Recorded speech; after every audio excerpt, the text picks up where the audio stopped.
Welcome back to the deep dive. We take that huge stack of source material, we break it down, and give you the knowledge you need fast. And today, we're diving into golf. But forget the quiet reverence of Augusta. This isn't the Masters. No, it's pure adrenaline. Nationalistic fervor, even. We're typing Ryder Cup. The big one, Europe versus the United States, every 2 years, men's teams going head-to-head. And the thing that grabs everyone, the thing our sources kept hammering, is this paradox. These guys are the highest paid golfers on the planet. Yeah. Millionaires. Right. But for this event, they get zero prize money, nothing. Zilch. No purse, no check at the end. So you got to ask, right? If there's no money, why the tears? Why the fist pumps? Why does it mean so much? That's exactly our mission today. Based on all this history, the analysis we've dug into, we want you to quickly grasp how this thing went from, well, a fairly polite Anglo-American challenge to basically golf's most intense, most volatile, highest stakes showdown, even without the cash. And just a quick starting point, the name itself. Samuel Ryder. He's an English businessman, loved golf. Donated the trophy, that little gold cup. Yeah. And fun fact. Yeah. The little golfer figure on top. Yeah. That's modeled after Abe Mitchell, Ryder's own coach. Huh. Okay. So a bit of personal history right there on the trophy. Nice touch. So let's rewind a bit, because the Ryder Cup you see on TV now, it's quite different from where it started. Right. Way back. First official match was, what, 1927? Yep, 1927, Worcester Country Club in Massachusetts. Yep. And it was just the United States versus Great Britain. And that basic setup, U.S. versus GB, lasted quite a while. They added Ireland in 73, so Great Britain and Ireland, but still. But here's the thing. That initial matchup almost tanked the whole event. Seriously. How so? American dominance, just total dominance. After World War II, say from 47 to 77, the U.S. team just couldn't be beaten. Really? How bad was it? Over 3 decades, GB and Ireland won once, and they tied once. That's it. Ouch. So it was becoming a bit predictable? Predictable is the death of sports drama, right? People were starting to wonder what the point was, if the result's basically known beforehand. Yeah, okay, I can see that. I mean, if you're a pro, no prize money, and you know you're probably going to win easily or lose easily, does the national pride thing carry you through 30 years of blowout? Exactly. That was the worry. The motivation, even the pride, starts to fade when it's not competitive. Something had to give. So the big shift, what happened? The real game changer came in 1979, but the idea was floated a couple of years earlier, 77. Okay. And it was actually Jack Nicklaus, arguably the greatest ever, who went to the PGA leadership. The Earl of Derby was president then. Nicklaus himself. Saying what? He basically said, look, this isn't working. To make this competitive, to save the event, really, you have to include players from continental Europe. Wow. So the Golden Bear saw the problem and suggested the fix. He did, and boy, did it work. Bringing continental Europe in 79 wasn't just about adding countries. It was about adding talent, right? Yeah. Serious talent. Oh, instantly. You immediately got these fiery, brilliant young stars. Sev Ballesteros, Bernhard Langer, Nick Faldo came along. Yeah. Guys who were just desperate to compete on that stage. And suddenly, Team Europe wasn't just showing up. They were showing up to win. You can see it in the results. Totally. Since 79, when Team Europe officially began, it's been way more balanced. Europe's actually won more 13 matches to the U.S.'s 9, plus that one tie. And think about that stretch, like mid-90s to mid-2010s. Yeah, 1995 to 2014, Europe won 8 out of 10 Ryder Cups. That period really cemented the modern rivalry. It became the event. Okay, so the teams evolved, the competition got fierce.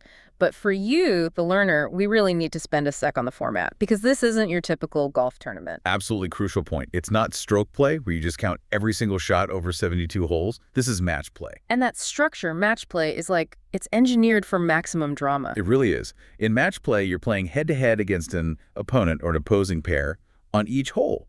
The goal is to win the hole. So lowest score on the hole wins the hole. Exactly. And you accumulate holes won. If you get, say, 3 holes ahead with only 2 holes left to play, the match is over. You win 3 and 2. Ah, okay. So it's hole by hole. You could have a terrible score overall, but still win your match if you win more holes than your opponent. Precisely. It makes every hole a self-contained battle. Now, the whole event spans 3 days, 28 matches in total, all played over 18 holes. Right. Friday and Saturday are the team days. Yep. Each of those days, you have 4 foursomes matches and 4 four-ball matches. And then Sunday, the grand finale. Sunday is pure singles. 12 one-on-one matches happening simultaneously across the course. Massive pressure. And the point system. Yeah. Simple enough, right? Yeah, 1 point for winning a match, half a point if you tie or have the match after 18 holes. 0 for a loss. But the key rule, the one that often decides it all. The retention rule.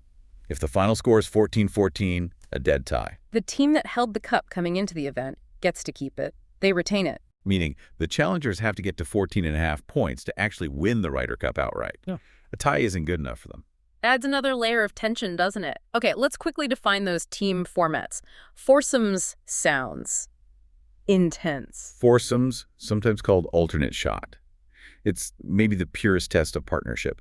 2 players on a team, but they play only one ball. One ball? How does that work? Player A tees off, player B hits the second shot, player A hits the third, and so on.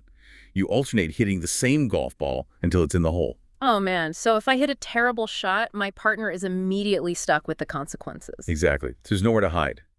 It really tests teamwork, strategy, and nerve. You don't want to let your partner down. Sounds like marriage counseling masquerading as golf. Okay, what about 4-ball? 4-ball is different. Still 2 players per team, but each player plays their own ball throughout the hole. Okay. 4 balls in play on each hole then. Right.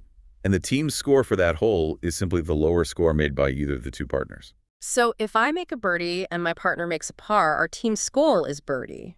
Correct.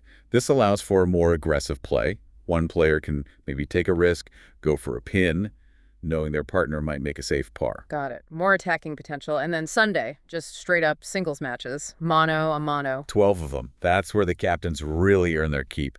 They decide the pairings for Friday and Saturday, the order for Sunday singles. And they use those captain's picks, the wild cards, right? Yeah. Both sides have used those since '89 to round out their teams beyond the automatic qualifiers. It's a big strategic decision. And just for the history buffs, who was the last guy to be both captain and play? That would be the king himself, Arnold Palmer, way back in 1963. Hasn't happened since. Okay, format breeds pressure. History adds the rivalry. No wonder this thing is littered with controversies and legendary moments. Let's talk about 1969, the concession. Pure sportsmanship or... Well, depends who you ask. Royal Birkdale. The whole competition comes down to the very last match on the 18th green. Yeah. Jack Nicklaus versus Tony Jacklin.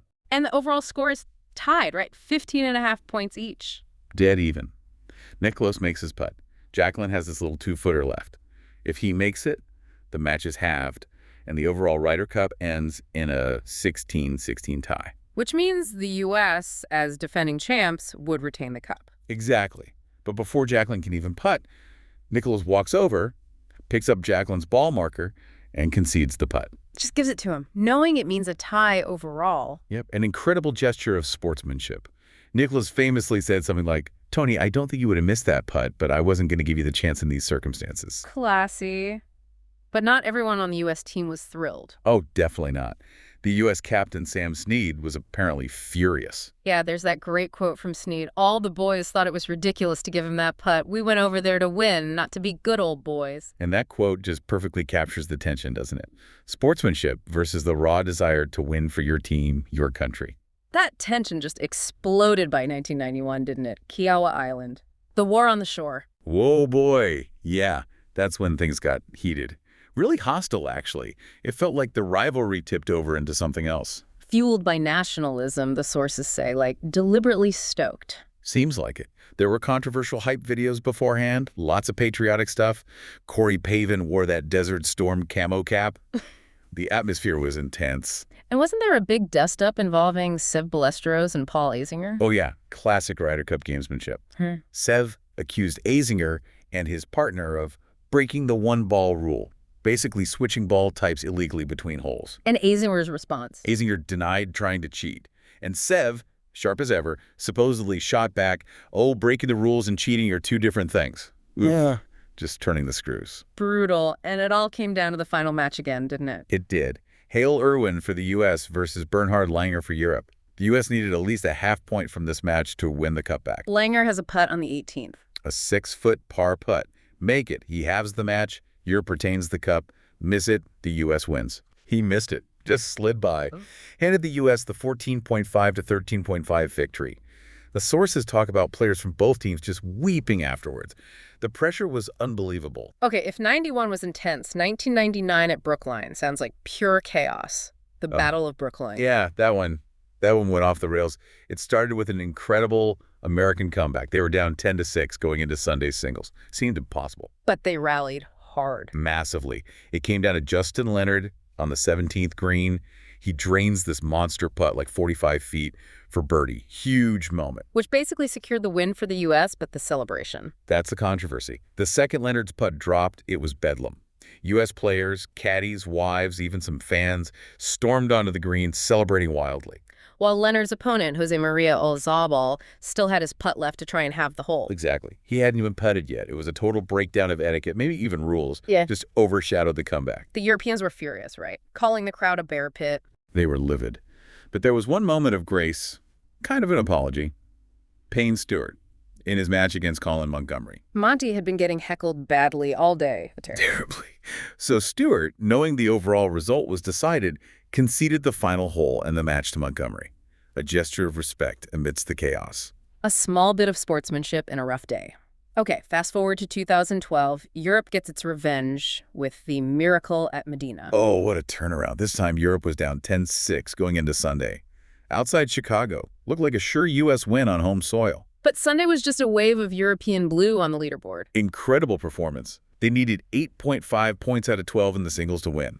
And they got exactly that one, 14.5 to 13.5. Yeah. Stunning comeback. And the symmetry, the putt that retained the cup for Europe. Martin Kamer. And the sources say it was almost the exact same length as the putt Bernhard Langer missed back in '91 at Kiowa. You can't make this stuff up. Unbelievable. And Ian Poulter was huge that week too, right? Poulter was possessed. Went 4-0. His energy basically carried the team through Saturday afternoon and into Sunday. It's amazing how this event just keeps rolling despite everything. Even major world events just cause postponements, not cancellations mostly. Yeah, looking at the timeline, it's kind of a mini history lesson itself. Obviously, World War II caused cancellations 39, 41, 43, 45, 4 times. Right. But then more recently, 9/11 attacks happened just before the 2001 Ryder Cup was scheduled. Understandably, it was postponed a full year to 2002. And that's what shifted it to even-numbered years for almost 2 decades. Exactly. Until COVID-19 hit. The 2020 event got pushed to 2021. And bingo, we're back to odd-numbered years again. Right. Just find the way. It does. And amidst all that, you have these really touching traditions that pop up, especially around honoring legends. Like in 2012 after that miracle at Medina. Yeah, the captain was Jose Maria Olazabal, Seve Blasos's longtime partner and countryman. Sev had passed away the year before. And Olazabal dedicated the win to him, didn't he? The whole team seemed inspired by Seve's memory. Totally. They wore navy and white, Sev's traditional Sunday colors. They even had his iconic fist pump silhouette embroidered on their bags and shirts. It felt bigger than just golf. And then in 2016, when Arnold Palmer passed away just before the Cup? Both teams came together for that. They placed Arnie's actual Ryder Cup bag from 1975 on the first tee during the opening ceremony and matches. A really poignant tribute. Connects the current players right back to the history. Now, speaking of logistics, there's this weird rule. The envelope rule. What's that about?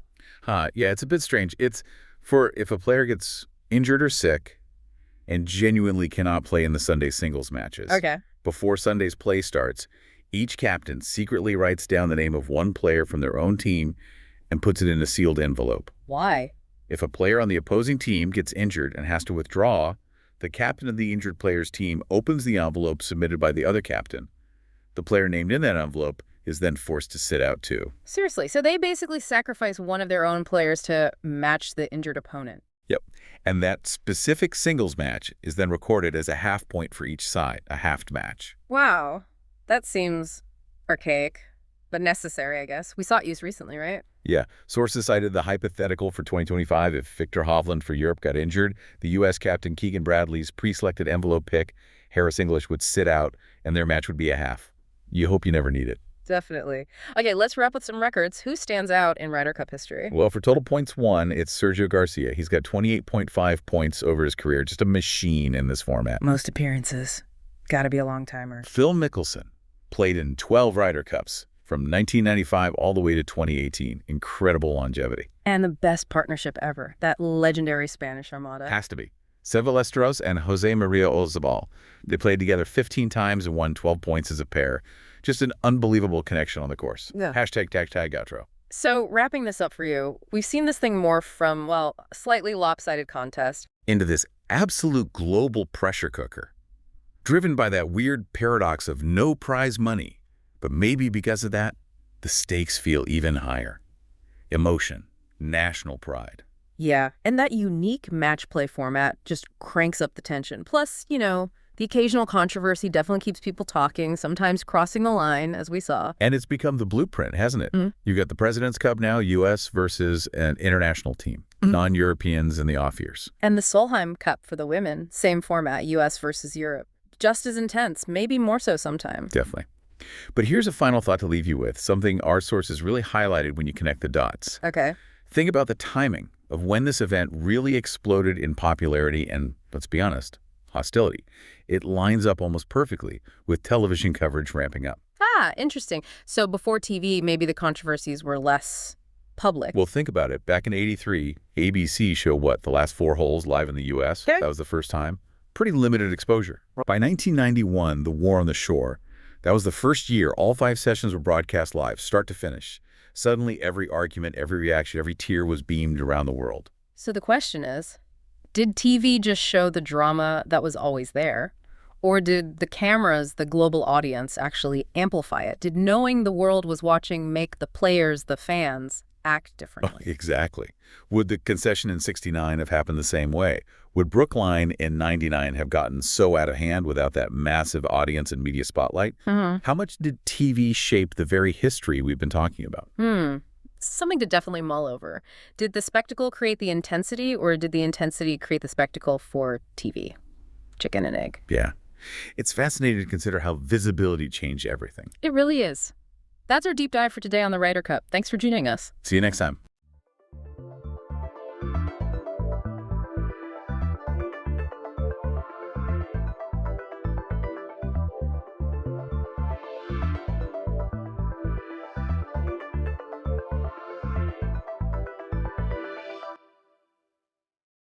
Welcome to the Deep Dive, your shortcut to being well-informed.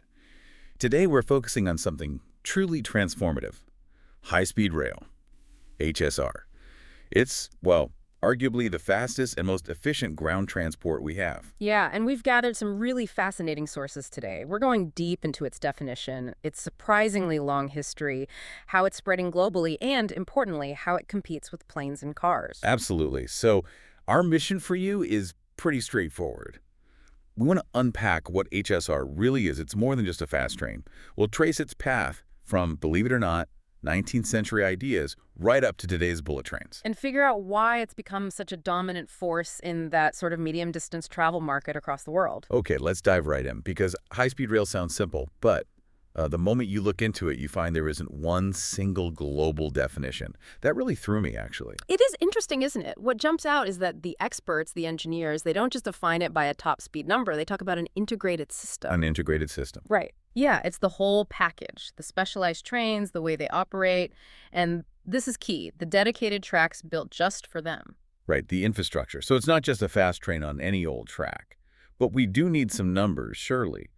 What speeds are we talking about according to, say, the International Union of Railways, the UIC, or the EU? Okay, so they generally use 2 main benchmarks. For completely new lines, purpose-built, the track needs to be designed for at least 250 kilometers per hour. That's about 155 miles per hour. Okay, new lines, 250. Right. But then there are existing lines that get a major upgrade. Think better tracks, safety systems, the works. For those, the threshold is a bit lower, at least 200 kilometers per hour, which is around 125 miles per hour. That distinction's important, because you do hear about regular trains hitting 200 kilometers sometimes, but they aren't called HSR. So it really comes back to that dedicated infrastructure. Exactly. The UIC and EU really stress this system mentality, as they call it. A normal train hitting 200 for a short burst. That's one thing. But consistently, safely running at those speeds for hundreds of kilometers. That needs the special signaling, no level crossings, ways to control all the variables. Without that whole system, it's just not HSR in their book. Got it. So let's zoom in on that 200-kilometer number for upgraded lines. Why that specific speed? Is there some kind of, physics barrier there. There really is. It's a critical point for engineers because above 200, the technical challenges just ramp up significantly. For instance, the impact of tiny imperfections in the track geometry gets much, much worse. Geometric defects, what exactly does that mean? Like Yes. small bumps or slight curves? Precisely. Even minuscule flaws in how straight or level the track is, things you wouldn't notice at lower speeds, become major stress points. It affects wear and tear, maintenance, and definitely passenger comfort and safety, of course. I bet. And then there's adhesion. The grip between the wheel and the rail starts to decrease noticeably. Plus, aerodynamic resistance, it goes up exponentially. Ah, the air resistance. That must be why they have that classic bullet shape, right? Yeah, that's a huge part of it. Yes, you're basically pushing a massive object through a thick wall of air at high speed. Takes enormous energy. And don't forget tunnels. Oh, right. Entering a tunnel at, say, 250 kilometer creates a significant pressure wave, that sonic boom effect. It can be really unpleasant for passengers if the tunnel and train aren't designed to handle it. Plus, it makes it hard for drivers to read traditional trackside signals. Makes sense. Okay. One quick note for our listeners, especially in the U.S., the definition there is actually a bit different, isn't it? That's right. Federal law in the U.S. sets the bar lower. They define HSR as intercity service expected to reach sustained speeds of at least 110 miles per hour. Which is only about 180 kilometers per hour. Exactly. So under the U.S. definition, you might include lines that wouldn't quite meet that international 200-kilometer router threshold for upgraded tracks. It's just a different standard. Okay, definitions covered. Let's get into the history, because this part is really cool. We think 1960s Japan, maybe, but the dream of really high speeds goes way back. Tell us about that German experiment in 1903. Oh, it's incredible. A real feat of engineering, way ahead of its time. Basically, starting around 1899, some big German companies like Siemens and AEG worked with the Prussian State Railway. They electrified this military test track near Berlin between Marienfeld and Zossen. And the results were just mind-blowing for the era. Yeah. In 1903, they had these special electric rail cars hitting speeds over 200 kilometers. One reached 206.7, another 210.2. Over 120 years ago, they proved the basic tech was possible. But like you said, the question is, if they could do 200 kilometers in 1903, why did it take another 60-plus years for true HSR service to launch? Yeah, what was the holdup? My guess would be the cost of the track, the infrastructure. That's exactly it. Building and maintaining tracks smooth and stable enough for those speeds over long distances just wasn't economically viable back then, and maybe the demand wasn't quite there yet, so it stayed mostly a tech demo. Until the 1930s, maybe, with the streamliners. Right, that's the next step. You get these famous diesel trains like Germany's Fliegender Hamburger, the Flying Hamburger, hitting 160 kilometers in regular service in 33. And the U.S. had the Zephyr around the same time. Yes, pushing speeds up. But the moment that really showed conventional rail could handle extreme speeds, that came after the war, in France. Ah, the 1955 test. The CC 7107 locomotive breaking 300 kilometer. Reaching 331 kilometers, yeah, on standard track. But it wasn't just about setting a record. That test revealed a serious problem. Which was? Something called hunting oscillation. Basically, at very high speeds, the wheel set started wobbling side to side violently on the track. Oof, that sounds dangerous. Like the train could literally shake itself off the rails. It was incredibly dangerous, a near miss. But crucially, they figured out why it happened and how to fix it. That led directly to developing yaw dampers, sort of like shock absorbers for sideways motion, which are now standard on all high-speed trains. Okay, so France proved it could be done, and done safely. But it was Japan that really put it all together for mass transit, right? Exactly. The Shinkansen, 1964. This was driven by pure necessity. How so? The Tokyo to Osaka corridor was, and still is, incredibly densely populated. Japan needed a way to move huge numbers of people efficiently, especially since they relied heavily on imported oil. Trains were the answer. And they made that key decision. Build a new line using standard gauge tracks, 1,435 millimeters, not their existing narrow gauge network. A vital choice for stability at speed. So, the Tokaido Shinkansen opened just in time for the 1964 Tokyo Olympics. Those first Idaho Series trains, they hit 210 kilometers. Cutting the Tokyo-Osaka trip down to just over 3 hours, and that's where the bullet train name came from, Ding and Reisha. Yep. But speed was only half the story. The capacity was revolutionary. Right, the sheer number of people they could move. Absolutely. Trains with up to 16 carriages, sometimes double-deckers later on. The numbers are staggering. 100 million passengers in just the first 3 years, over 10 billion total since it started. Japan proved HSR wasn't a gimmick. It was essential infrastructure. A complete game changer. So Japan lays down the blueprint. Who picks it up next? This kicks off the global race, especially in Europe and later massively in Asia. Europe jumped in fairly quickly. Italy actually got the first European HSR line operational, the Florence-Rome Direttissima, opening in sections from 1977, designed for 250 kilometers. Italy first. That's interesting. I always think of France next. Well, France definitely made the bigger splash globally with the TGV, the train à grande vitesse. The first line, TGV Sud-Est from Paris to Lyon, launched in 1981. Initially 260 kilometers, soon bumped up to 270. And didn't France make a crucial decision about power early on? They looked at gas turbines. They did. Early prototypes used gas turbines, but then the 1973 oil crisis hit. Big wake-up call. France pivoted hard towards nuclear power for its electricity grid. Ah, right. And they decided the TGV had to be purely electric. It was a strategic masterstroke, really. Tied their flagship transport project directly to their domestic energy policy, making it less vulnerable to oil price shocks. Very smart long-term thinking. Definitely. And elsewhere in Europe, the networks just kept growing. Spain's a huge example. Started in 92, Madrid-Seville line for the Expo. And now, Spain has the longest HSR network in Europe. Almost 4,000 kilometers as of 2024. And like Japan, they chose standard gauge for their new high-speed lines, separate from their older, wider Iberian gauge network. Which probably created some connection headaches initially, but was better for speed. Yeah. It also highlights something interesting. HSR lines crossing international borders. That really only happens extensively in continental Europe and parts of Asia. That's a good point. Integration is still evolving.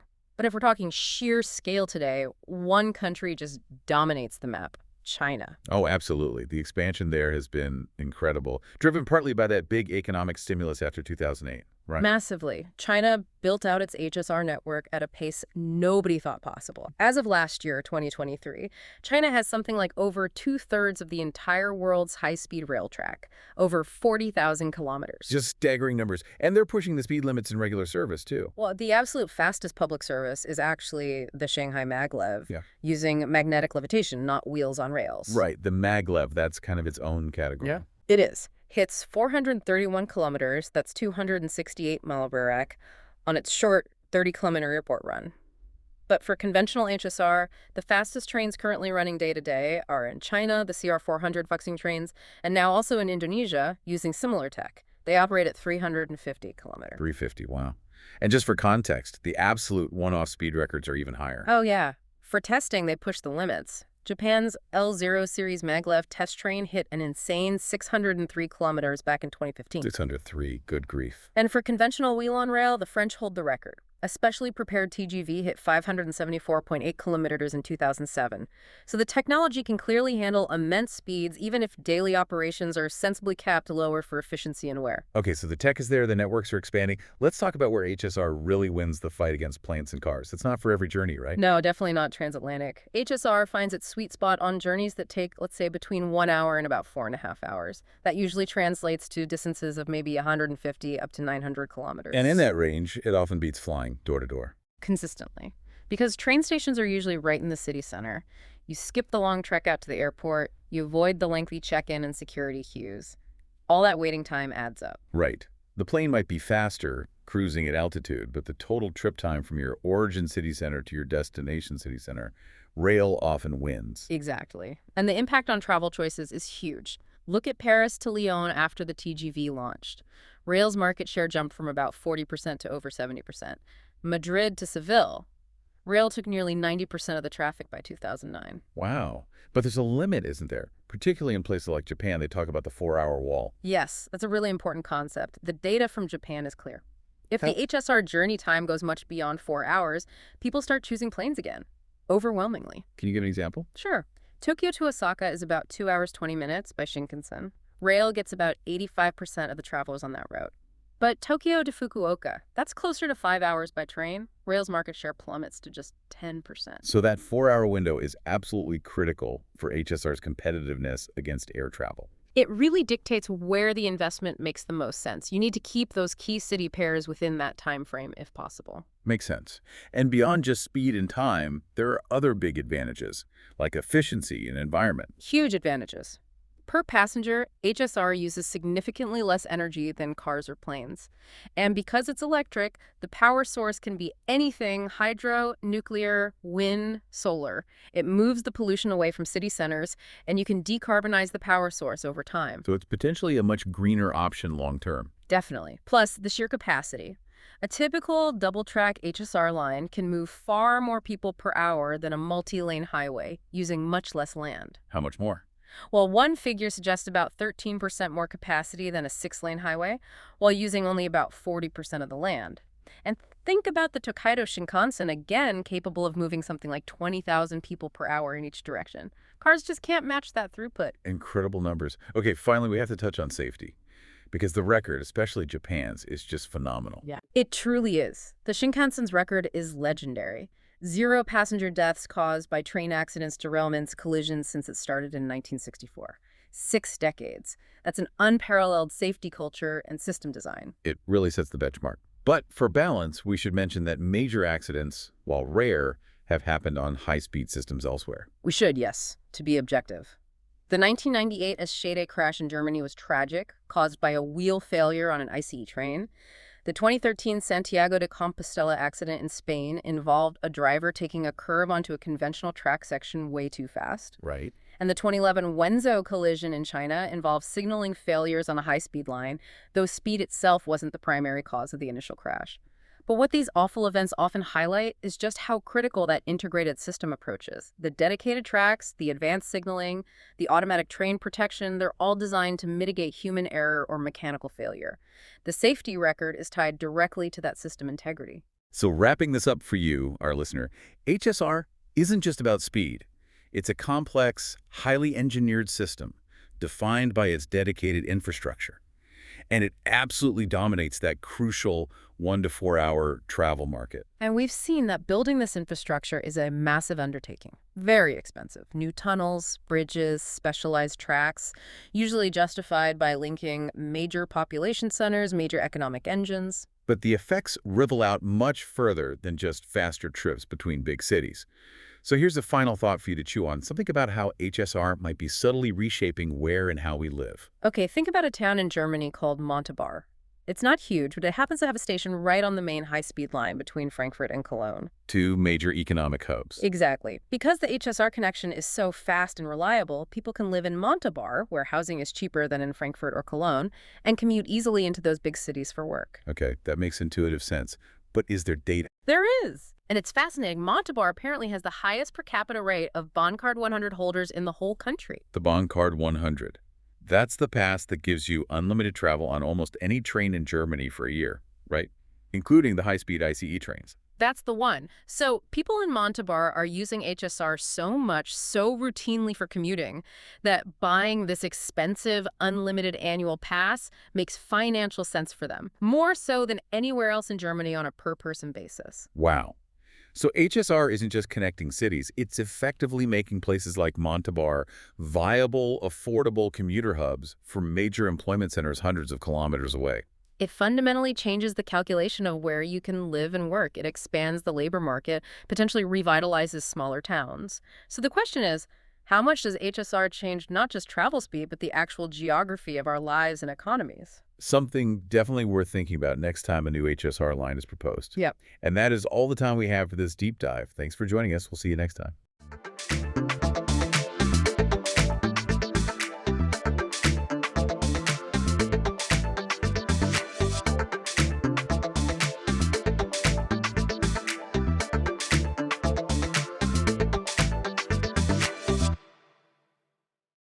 Okay, welcome back. Today we're doing our deep dive into the Mid-Autumn Festival. You probably know it maybe as the Moon Festival or the Mooncake Festival. Yeah. It's this huge harvest celebration.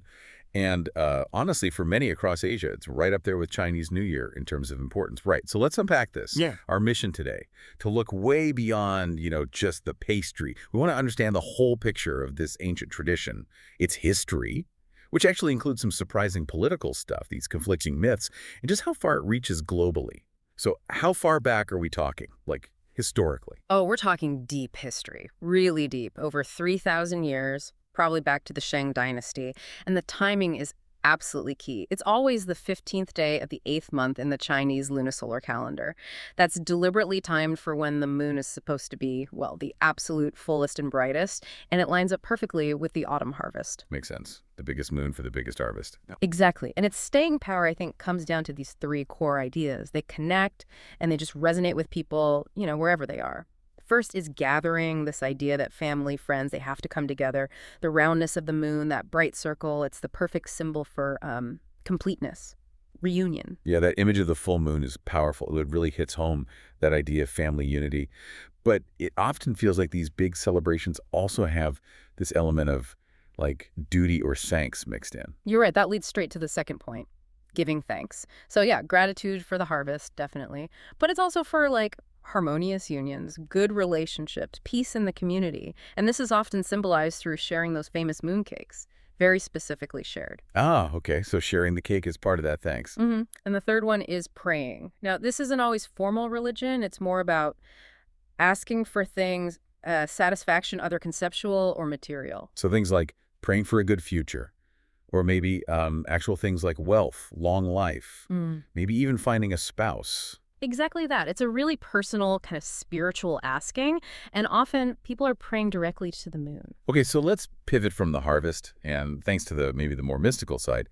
The mythology around the Moon Festival is, well, it's really captivating in the sources. It's obviously steeped in moon worship, but the main deity, Change the Moon Goddess of Immortality, her stories are just, they really conflict with each other. Yeah, and that conflict is, I think, what makes it so enduringly interesting. But before Change herself, we should probably touch on the ancient roots of why moon worship was so significant. There was this ancient Chinese belief connecting the moon and water with rejuvenation. And this got tied historically to menstruation. People sometimes even called it monthly water. Wow. So this connection made moon worship particularly important for women, and it led to this really interesting old custom you sometimes hear about. Men do not worship the moon, and the women do not offer sacrifices to the kitchen gods. That's quite a division, isn't it? A sort of spiritual division of labor based on gender. Fascinating. Right. But let's get to Chang'e, the two big myths. First, the sort of selfless wife story. Right. So the most common one you hear involves her husband, Hao Yi. He's the legendary hero, the archer who shot down 9 extra suns that were burning up the earth. Big hero stuff.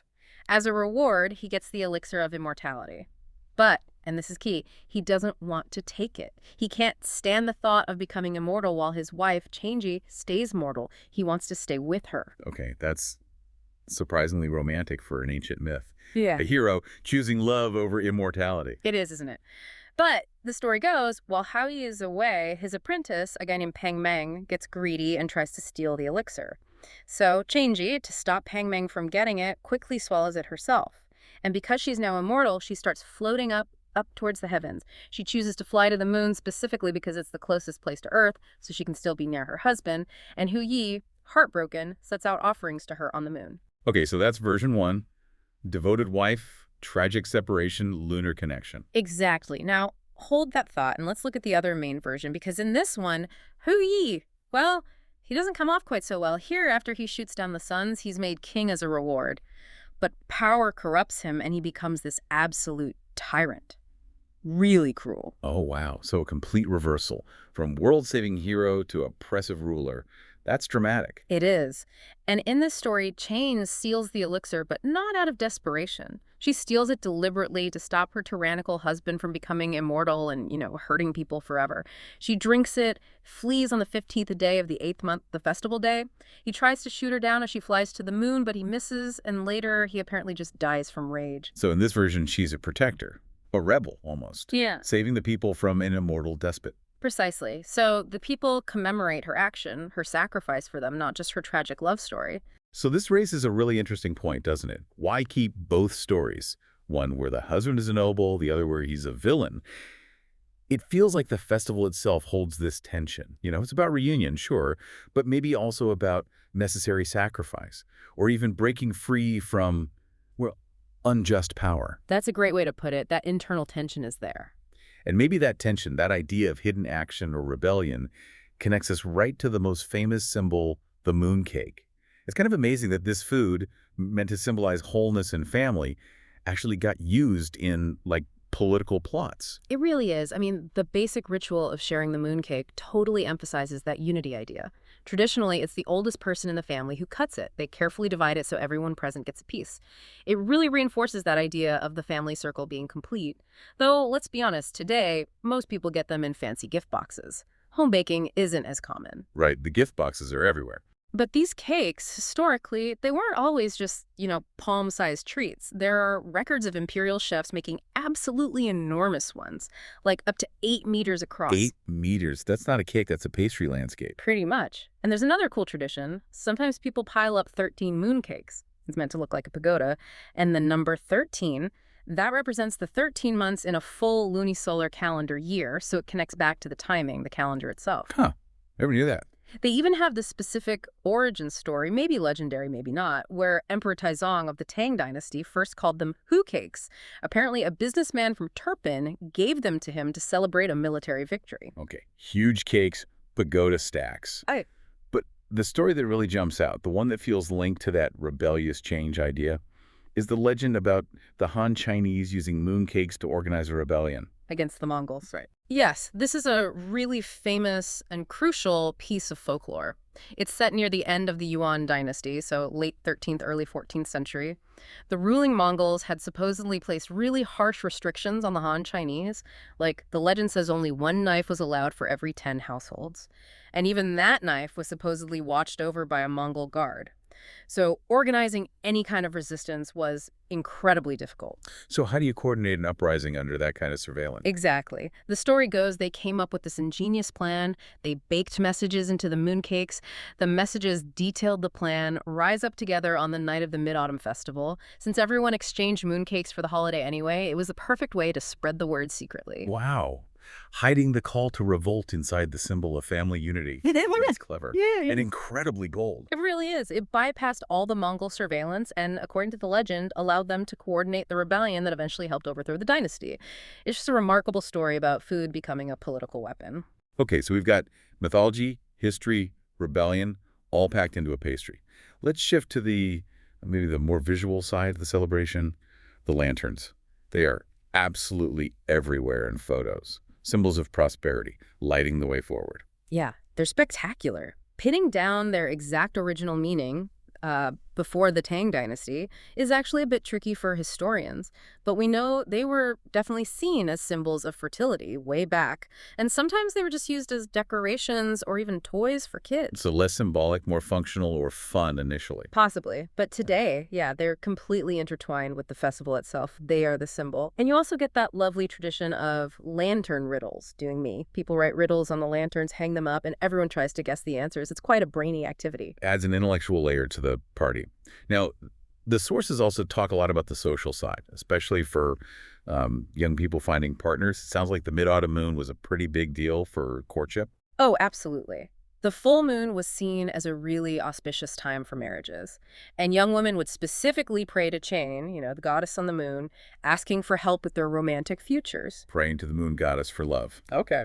And in some places, it got quite interactive. There are accounts of young women literally throwing their embroidered handkerchiefs into crowds of eligible young men. Wait, really? Like just tossing it out there? Yep. And the man who caught it and returned it to her, well, that basically gave him the green light to try and court her. That sounds intense. A very public way to kick off a potential romance. Talk about pressure. But even more striking are those games from, 1920s, 30s Guangdong, ones ethnographers wrote about. They sound less like games, more like seances. They were definitely elaborate, and yes, they bordered on divination or spiritual journeys. Take Ascent to Heaven Shang Tiantang. This involved a young woman, often in a trance-like state, surrounded by thick incense smoke, and she would describe the vision she was having of the celestial realms. She was basically acting as a conduit, a medium. Whoa. Okay, so definitely not just charades. These were serious rituals embedded in the celebration. What about the one about future children? Right, that was Descent into the Garden Luo Huiyuan.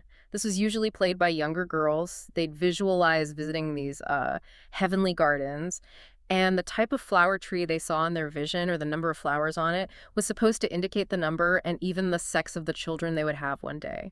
So the festival was deeply connected to wishes for fertility, for the family line continuing.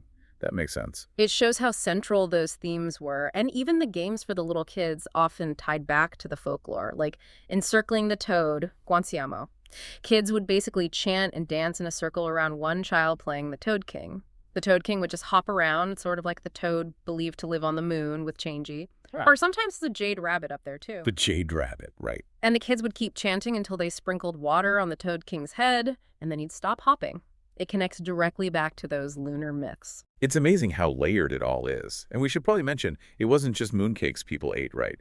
There are other symbolic foods. Oh, for sure. People made specific ritual offerings, often including a little clay statue of that jade rabbit we just mentioned. And they ate special things, too, like cassia wine. It was even called reunion wine, very explicitly linking it to the festival's main theme. Reunion wine.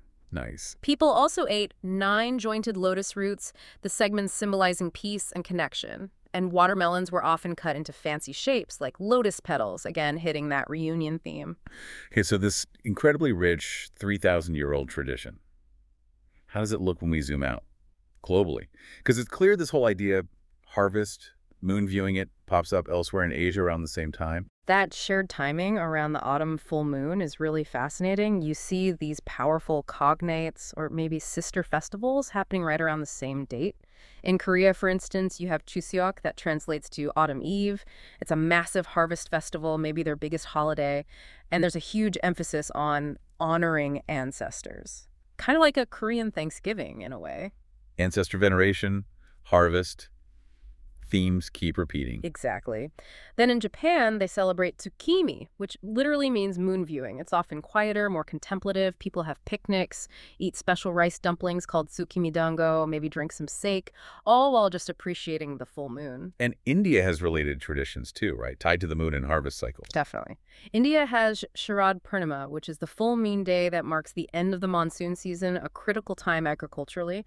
And in specific regions like Kerala in the south, they celebrate Onam around the same time. It's another major harvest festival. So that gratitude for the harvest, celebrating the bounty, that's a constant thread. But even within the festival we call Mid-Autumn, the regional variations are just wild. Vietnam, for example, it's completely different there. It becomes the children's festival. Yes, that's a really key distinction. In Vietnam, it's Tet Trung Thu, and the kids are absolutely the focus. It's all about them. They have these amazing parades with incredibly elaborate, colorful lanterns, often shaped like dragons or fish or stars, and they wear masks. Why the focus on children? Well, one popular story connects to a figure named Ku, who supposedly got stranded on the moon, clinging to a magical banyan tree. The legend says the kids light lanterns to show him the way back to Earth. Plus, the festival features these really energetic lion dances. They're performed to bring good luck and, importantly, scare away any bad spirits before the harvest is fully brought in. Okay, from kids' parades in Vietnam, back to China, but a very specific part, Xiamen, where the family reunion involves Gambling. Yes. Bo Bing. It's this unique dice game played almost exclusively by families in the Xiamen region during the Mid-Autumn Festival. It involves rolling 6 dice into a ceramic bowl and trying to get specific combinations. There's this whole hierarchy of prizes from small candies up to, well, the grand prize. And interestingly, rolling the number 4 is actually really important for winning the biggest prizes. It adds this noisy, competitive, fun element to the gathering. dice games for reunion. Okay. And then there's Hong Kong, where the celebration's apparently so intense they need the next day off work just to recover. That's right. The public holiday is the day after the festival night. And the absolute highlight in Hong Kong has to be the Tai Hang Fire Dragon Dance. It's incredible. We're talking a dragon structure that's nearly 70 meters long, that's over 200 feet. It takes something like 300 performers to carry and operate it. Wow. And the dragon itself is covered, absolutely studded, with thousands and thousands of burning incense sticks. It glows and smokes as they parade it through the streets. It's actually recognized as intangible cultural heritage by UNESCO. What happens to the dragon afterwards? At the end of the dance, they take the dragon down to the harbor and throw it into the sea, along with lanterns and paper offerings. The idea is that the dragon carries away all the bad luck and misfortunes from the past year. It's a powerful cleansing ritual. So if we try to tie all these threads together, the mooncakes, the myths, the lanterns, the fire dragons, the dice games, what's the big picture here? I think the big picture is seeing how different communities across huge geographical areas and with really distinct local customs all latch on to this single shared celestial event, that bright full autumn moon. They use it as an anchor for celebrating family unity, for expressing gratitude for the harvest that sustains them, and for that crucial act of remembering and honoring their ancestors. Right. So the key takeaway for you listening is that the Mid-Autumn Festival is so much more than just, eating a dense pastry. Though the pastries are good. It's this amazing tapestry woven over 3,000 years. It's got conflicting myths. Is the hero noble or a tyrant? It's got hidden political rebellion baked into its most famous food. And its traditions are incredibly diverse. From young women throwing handkerchiefs hoping for love, to families gambling with dice, to, well, wrestling a 200-foot fire dragon through the streets. It's incredibly rich. So here's something to think about, a final thought for you. We're seeing the Moon Festival become more popular in places like North America now, right? But often the celebrations happen during the day or maybe early evening. Given everything we've talked about, the moon worship, change on the moon, the symbolism of that bright night sky, what do you think is lost or maybe fundamentally changed when a festival built around nighttime reverence for the moon gets squeezed into daylight hours? Something to ponder next time you see a mooncake display.